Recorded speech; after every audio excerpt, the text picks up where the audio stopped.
अगर आप सोचते हैं कि भारत का इतिहास पूरी तरह लिखा जा चुका है तो आप बहुत बड़ी भूल कर रहे हैं, क्योंकि भारत की मिट्टी के नीचे आज भी ऐसे रहस्य छिपे हैं जो अगर पूरी तरह सच साबित हो जाएं तो किताबों में लिखा इतिहास, इतिहासकारों की सोच और पूरी दुनिया का नज़रिया सब कुछ बदल सकता है।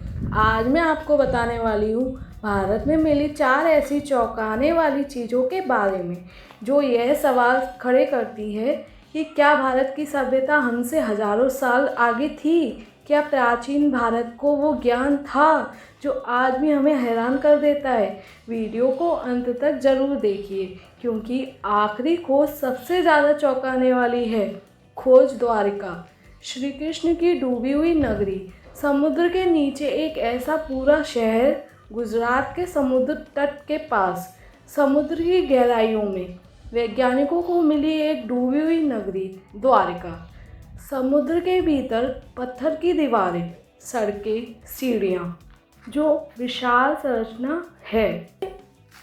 ये किसी साधारण गांव की नहीं थी, बल्कि एक विकसित नगरी की पहचान थी। जांच में पता चला ये संरचनाएं हजारों साल पुरानी हो सकती है। अब सोचिए, अगर ये सच है और इसका मतलब ये हुआ महाभारत सिर्फ कहानी नहीं थी। जिस श्री कृष्ण को कई लोग कल्पना मानते हैं, उनका शहर आज भी समुद्र के नीचे मौजूद है। सवाल ये नहीं कि द्वारिका मिली या नहीं, सवाल ये है इतनी उन्नत नगरी उस समय कैसे संभव थी। खोज 2, मोहनजोदाड़ो, समय से आगे की सभ्यता। मोहनजोदाड़ो और हड़प्पा को हम बस पुरानी सभ्यता कहकर नज़रअंदाज कर देते हैं, लेकिन अगर ध्यान से देखें तो वहाँ सब कुछ था जो आज की आधुनिक नगर व्यवस्था में होता है। सीधी सड़कें, सटीक नालियाँ, एक जैसा निर्माण और सार्वजनिक स्नान नागर।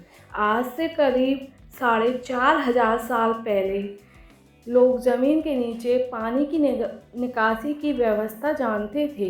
और सबसे चौंकाने वाली बात, कुछ ऐसे सकाल मिले हैं जिनमें अचानक मृत्यु के संकेत पाए गए हैं। कुछ विशेषज्ञों का मानना है कि वहाँ कोई ऐसी भीषण घटनाएं हुई थी जिसे आज भी पूरी तरह समझा नहीं जा सकता, या फिर प्राचीन भारत के पास ऐसा कोई ज्ञान भी था जो समय के साथ खो गया। खोज 3, जंग न लगने वाला लौह स्तंभ। दिल्ली में खड़ा एक रहस्यमयी स्तंभ, करीब 1500 साल पुराना, लेकिन आज तक इस पर जंग नहीं लगी, ना बारिश से, ना धूप से, ना प्रदूषण से। आज की धातु तकनीकी के अनुसार ऐसा लोहा बनाना आज भी आसान नहीं है। वैज्ञानिक मानते हैं कि इसमें इस्तेमाल की गई धातु बनाने की विधि अपने समय में सैकड़ों साल आगे थी। अब सोचने वाली बात यह है, जब विदेशी शासक भारत आए तो उन्होंने इस देश को पिछड़ा क्यों बताया? क्या उन्हें डर था कि अगर दुनिया को भारत की असली शक्ति पता चल गई तो सच सामने आ जाएगा? खोज 4, वेदों में छिपा विज्ञान। आज जिन बातों को आधुनिक खोज कहा जाता है, वो बातें हजारों साल पहले वेदों में लिखी जा चुकी थी। पृथ्वी का आकार, सूर्य की स्थिति, समय की गणना और ब्रह्मांड का विस्तार। वेदों में बताया गया है कि सृष्टि फैल रही है, जिससे आज ब्रह्मांड के विस्तार से जोड़ा जाता है। ये सिर्फ धार्मिक ग्रंथ नहीं थे, ये उस समय का वैज्ञानिक ज्ञान भी थे।